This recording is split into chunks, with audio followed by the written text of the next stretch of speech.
नमस्कार दर्शक बंधु आज हूँ 7 फेब्रुआरी शनिवार। चलतु आज दिन किसी मुख्य खबर उपर नजर पकाइबा। प्रथम रही सरकार बड़ घोषणा। यही दिन आसिब अष्टम वेतन टंका। सरकार बड़ घोषणा केउं दिन मिलिब अष्टम वेतन ताकु नहीं प्रकाश कले सूचना। अनेक दिन धरी जो प्रश्न थिला ताहा आज सत होईची।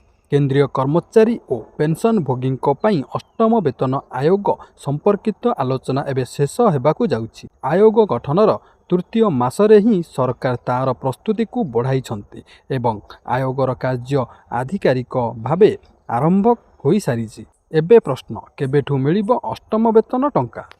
25 फेब्रुआरी केंद्रीय कर्मचारी गुरुत्वपूर्ण यही दिन जेसीएम रो एक मुख्य बैठक हेब। एही बैठक रे अष्टम वेतन आयोग को दियाजिबा मेमोरांडम उपरे आलोचना कराजिबो। एही दस्तावेज रे वेतन वृद्धि भत्तारे परिवर्तन पुराना पेंशन योजना भली दाबीगुड़ी को सामिल कराजिबो। कर्मचारी संगठन मानक पई एहा तांकर दाबी मजबूत भावे रखिबार प्रथम बड़ सुजोग हेब। परवर्ती खबर थरिला शत्रु देश नमाज पढ़ुथिबा बेले विस्फोरण 10 रु ऊर्ध्व मृत। थरिला पाकिस्तान हेला भयंकर विस्फोरण चलीगला 10 जनक जीवन। शुक्रवार पाकिस्तान रे पुणी एक भयंकर बोमा विस्फोरण होईची। एथिरे वर्तमान सुधा 10 जनकर मृत्यु होईची। रिपोर्ट अनुसार पाकिस्तान राजधानी इस्लामाबाद शेहजाद टाउन अंचलर तरलाई इमाम बारगारे एही विस्फोरण घटिची। शुक्रवार नमाज बेले एही विस्फोरण करा जाइतिबा मीडिया खबर प्रकाश पाइछि। सरकारी चाकरी पाई नुआ नियम बाध्यतामूलक है कंप्यूटर सर्टिफिकेट। ओडिशा सरकार राज्य रे सरकारी नियुक्ति पाई कंप्यूटर दक्षता नियम को कड़ाकड़ी करिसंती एवं ओकेसीएल द्वारा परिचालित ओएससीएटी कोर्स को बाध्यतामूलक योग्यता भावे ग्रहण करिसंती। सरकार स्पष्ट करिसंती जे जेउ पदवी पाई कंप्यूटर ज्ञान आवश्यक सेठारे एही सर्टिफिकेट किंबा यूजीसी एआईसीटीई स्वीकृत अनुष्ठान को पीजीडीसीए सर्टिफिकेट ग्रहण योग्य हेब। यही विज्ञप्ति जरिया आशायी मध्य थिबा दीर्घ दिनर द्वंद्व दूर होईची एवं नियुक्ति प्रक्रिया रे स्वच्छता आसिबो बोली आशा करा जाईची। इलेक्ट्रोनिक्स और सूचना प्रजुक्ति विभाग समस्त विभागीय मुख्यों को यही नियम पालन करने को निर्देश देइछंती।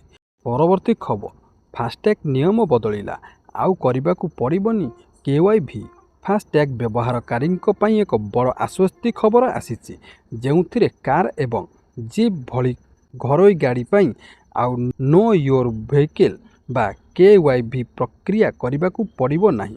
वर्तमान बैंक गुड़िक निजे वाहन पोर्टाल रु गाड़ीर तथ्य जांच करिवे जहाँ फल ग्राहक मानक बारंबार कागजपत्र दाखल करिवार झंझटरू मुक्ति मिलिबो। तेबे ध्यान देबा कथा जे केवाईसी एवं केवाईवी अलगा अटे। आपणक वालेट सक्रिय रखिबा पाई बैंक केवाईसी करिबा बाध्यतामूलक रहिबो। पुराना फास्टैग उपभोक्ता माने मध्य एही नुआ नियम द्वारा उपकृत हेबे। परवर्ती खबर आईएएस स्तर रे बड़ अदल बदल कले राज्य सरकार। अरविंद पाढ़ी को राजस्व विभाग दायित्व। आईएएस स्तर रे बड़ धरणर अदल बदल करिसंती राज्य सरकार। देवरंजन कुमार सिंह को स्टील और माइन्स अतिरिक्त दायित्व दिया जाइछि। वर्तमान उन्नयन कमिशनर अछंती देवरंजन। सेहीपरि सुरेंद्र कुमार को संसदीय व्यापार अतिरिक्त दायित्व मिलिछि। सुरेंद्र कुमार साधारण प्रशासन दायित्व रे मध्य रहिबे। परवर्ती खबर मोदी सरकार को बड़ निष्पत्ति। निष्क्रिय है 2,50,000 रु अधिक आधार। डिजिटाल जुगरे आधार कार्ड प्रत्येक भारतीय नागरिकों पाई सबुठारु आवश्यक परिचय पत्र पलटिछि।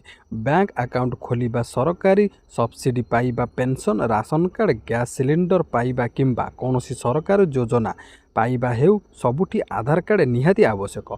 एपरी परिस्थिति रे जदि आधार कार्ड सहित जड़ित तथ्य भूल किंबा अपव्यवहार हुए तेबे यह साधारण लोकों पाई गुरुत्वपूर्ण समस्या सृष्टि करिपारे।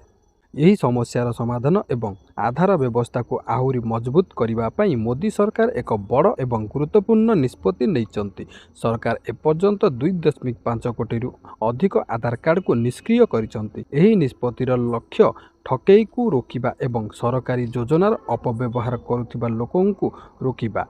परवर्ती खबर କୋଇଲା ଖଣିରେ ଭୟଙ୍କର ବିସ୍ଫୋରଣ, 10 ମୃତ। ମେଘାଳୟର ଟାସ୍କାଇ ସ୍ଥିତ ଏକ କୋଇଲା ଖଣିରେ ଭୟଙ୍କର ବିସ୍ଫୋରଣ ଘଟିଛି। ଦୁର୍ଘଟଣାରେ ଅତି କମ୍ରେ 10 ଜଣ ଶ୍ରମିକଙ୍କ ମୃତ୍ୟୁ ଘଟିଛି। ଘଟଣାକୁ ନେଇ ପୁରା ଅଞ୍ଚଳରେ ଚାଞ୍ଚଲ୍ୟ ଖେଳି ଯାଇଛି। ସ୍ଥାନୀୟ ପ୍ରଶାସନ ଓ ପୋଲିସ ଘଟଣାସ୍ଥଳରେ ପହଞ୍ଚି ଯୁଦ୍ଧକାଳୀନ ଭିତ୍ତିରେ ଉଦ୍ଧାର କାର୍ଯ୍ୟ ଜାରି ରଖିଛନ୍ତି। ସୂଚନା ଅନୁଯାୟୀ ତାସ୍କାଇର କୋଇଲା ଖଣିରେ ଅଚାନକ ବଡ଼ ବିସ୍ଫୋରଣ ଘଟିଥିଲା। ଫଳରେ ଖଣି ଭିତରେ କାମ କରୁଥିବା ଶ୍ରମିକ ଏହାର କବଳରେ ଆସିଥିଲେ। ଧମାକା ଏତେ ତୀବ୍ର ଥିଲା ଯେ ଖଣି ଭିତରେ ଥିବା ଶ୍ରମିକଙ୍କୁ ବାହାର କରିବାର ସୁଯୋଗ ବି ମିଳି ନଥିଲା। ମୃତକଙ୍କ ମଧ୍ୟରୁ ସମସ୍ତ ଶ୍ରମିକ ଆସାମର ହୋଇଥିବା କୁହାଯାଇଛି। ତେବେ ପ୍ରଶାସନ ପକ୍ଷରୁ ଏନେଇ ସ୍ପଷ୍ଟ କରାଯାଇନାହିଁ। ଛାତିଥରା ଘଟଣା, 2 ଗାଁରେ ଆକ୍ରମଣ କରି 162 ଜଣଙ୍କୁ ନିର୍ମମ ହତ୍ୟା। 2ଟି ଗାଁରେ ଉଗ୍ରବାଦୀମାନେ ଆକ୍ରମଣ କରି 162 ଜଣଙ୍କ ହତ୍ୟା କରିଛନ୍ତି। ବୁଧବାର ଦିନ ଜଣେ ଏମ୍ପି କହିଛନ୍ତି ଯେ ଏହା ସାମ୍ପ୍ରଦାୟିକ ମାସ ମଧ୍ୟରେ ନାଇଜେରିଆର ଗାଁ ଉପରେ ହୋଇଥିବା ସବୁଠାରୁ ଭୟଙ୍କର ଆକ୍ରମଣ। ଏହି ଅଞ୍ଚଳର ପ୍ରତିନିଧିତ୍ୱ କରୁଥିବା ଏମ୍ପି ସଦସ୍ୟ ମହମ୍ମଦ ଉମର ବାୟୋ କହିଛନ୍ତି ଯେ ମଙ୍ଗଳବାର ସନ୍ଧ୍ୟାରେ କ୍ୱାରା ରାଜ୍ୟର ୱାରୋ ଏବଂ ନୁକୁ ଗାଁକୁ ଟାର୍ଗେଟ କରି ଏହି ଆକ୍ରମଣ କରାଯାଇଥିଲା। ଇସଲାମିକ ଷ୍ଟେଟ୍ ଗୋଷ୍ଠୀ ସହିତ ଜଡ଼ିତ ଲାକୁରାୱାନ ନାମକ ଏକ ସଶସ୍ତ୍ର ଗୋଷ୍ଠୀ ଦ୍ୱାରା ଏହି ଆକ୍ରମଣ କରାଯାଇଥିଲା। ପରବର୍ତ୍ତୀ ଖବର, ତହସିଲ କାର୍ଯ୍ୟାଳୟକୁ ଧାଁ ଦୌଡ଼ରୁ ମିଳିବ ମୁକ୍ତି, ହ୍ୱାଟ୍ସଆପ୍ରେ ମିଳିବ ରାଜସ୍ୱ ବିଭାଗର ସେବା। ରାଜସ୍ୱ ବିଭାଗରେ ବନ୍ଦ ହେଲା ମଧ୍ୟସ୍ଥି ଯୁଗ। ରାଜସ୍ୱ ସେବା ଓ ଲୋକଙ୍କ ମଧ୍ୟରେ ଆଉ ରହିବନି ମଧ୍ୟସ୍ଥି। ଏଣିକି ସିଧାସଳଖ ଗୋଟିଏ କ୍ଲିକ୍ରେ ମିଳିବ ସମସ୍ତ ରାଜସ୍ୱ ସେବା। ଆଉ ବାରମ୍ବାର ତହସିଲକୁ ଦୌଡ଼ିବାକୁ ପଡ଼ିବ ନାହିଁ। ଘରେ ବସି ହ୍ୱାଟ୍ସଆପ୍ରେ ମିଳିବ ରାଜସ୍ୱ ସେବା ବୋଲି କହିଛନ୍ତି ମୁଖ୍ୟମନ୍ତ୍ରୀ ମୋହନ ଚରଣ ମାଝୀ। ମୁଖ୍ୟମନ୍ତ୍ରୀ ଆମ ସାଥୀ ସହାୟକ ୟୁନିଫାଏଡ୍ ହ୍ୱାଟ୍ସଆପ୍ ଚାଟ୍ ବଟ୍କୁ ଉନ୍ମୋଚନ କରିଛନ୍ତି। 9437292000 ହ୍ୱାଟ୍ସଆପ୍ ନମ୍ବରରେ ରାଜସ୍ୱ ଓ ବିପର୍ଯ୍ୟୟ ପରିଚାଳନା ବିଭାଗର ମୁଖ୍ୟ ନାଗରିକ କୈନ୍ଦ୍ରିକ ସେବାଗୁଡ଼ିକ ମଧ୍ୟ 170ରୁ ଉର୍ଦ୍ଧ୍ୱ ଜରୁରୀ ସରକାରୀ ସେବା ମିଳିବ। 24 ଘଣ୍ଟା ସେବା ଯୋଗାଇବ ରାଜସ୍ୱ ବିଭାଗ। ସେବା ପାଇବାରେ ବ୍ୟାଘାତ ହେଲେ ରାଜସ୍ୱ ବିଭାଗରେ ଅଭିଯୋଗ କରିପାରିବେ ଆବେଦନକାରୀ। ରାଜ୍ୟର 57ଟି ଉପନିବନ୍ଧନ କାର୍ଯ୍ୟାଳୟର ଉଦ୍ଘାଟନ କଲେ ମୁଖ୍ୟମନ୍ତ୍ରୀ ମୋହନ ଚରଣ ମାଝୀ। ପରବର୍ତ୍ତୀ ଖବର, ମାଓମୁକ୍ତ ଅଞ୍ଚଳ ହେଲା କୋରାପୁଟ ଜିଲ୍ଲା। ଦକ୍ଷିଣ ପଶ୍ଚିମାଞ୍ଚଳ ଡିଆଇଜି କନୱର ବିଶ୍ୱାଳ ସିଂଙ୍କ ସୂଚନା। ଆଜିଠୁ ମାଓମୁକ୍ତ ଅଞ୍ଚଳ ହେଲା କୋରାପୁଟ ଜିଲ୍ଲା। ଦକ୍ଷିଣ ପଶ୍ଚିମାଞ୍ଚଳ ଡିଆଇଜି କନୱର ବିଶ୍ୱାଳ ସିଂ ଦେଲେ ସୂଚନା। ଏସିଏମ୍ ରାଙ୍କର ଜଣେ ମହିଳା ମାଓବାଦୀ ମମତା ପୋଡ଼ିଆମି କୋରାପୁଟ ପୋଲିସ ନିକଟରେ ଆତ୍ମସମର୍ପଣ କରିଛି। ନିଜ ବନ୍ଧୁକ ସହ ଆତ୍ମସମର୍ପଣ କରିଛି ମମତା ପଢ଼ିଆମି। ତାଙ୍କଠାରୁ ଟିଫିନ୍ ବୋମା ସହିତ ଅଫୁଟା ଗୁଳି ଓ ଅନ୍ୟାନ୍ୟ ସାମଗ୍ରୀ ଜବତ କରାଯାଇଛି। ଗଣତାନ୍ତ୍ରିକ ପ୍ରକ୍ରିୟାରେ ବିଶ୍ୱାସ କରି ସମାଜର ମୁଖ୍ୟ ସ୍ରୋତରେ ସାମିଲ ହେବାକୁ ସେ ଆତ୍ମସମର୍ପଣ କରିଛନ୍ତି ବୋଲି କହିଛନ୍ତି ମମତା। ଆତ୍ମସମର୍ପଣ କରିଥିବା ମାଓବାଦୀ ମମତାଙ୍କ ଘର ଛତିଶଗଡ଼ରେ।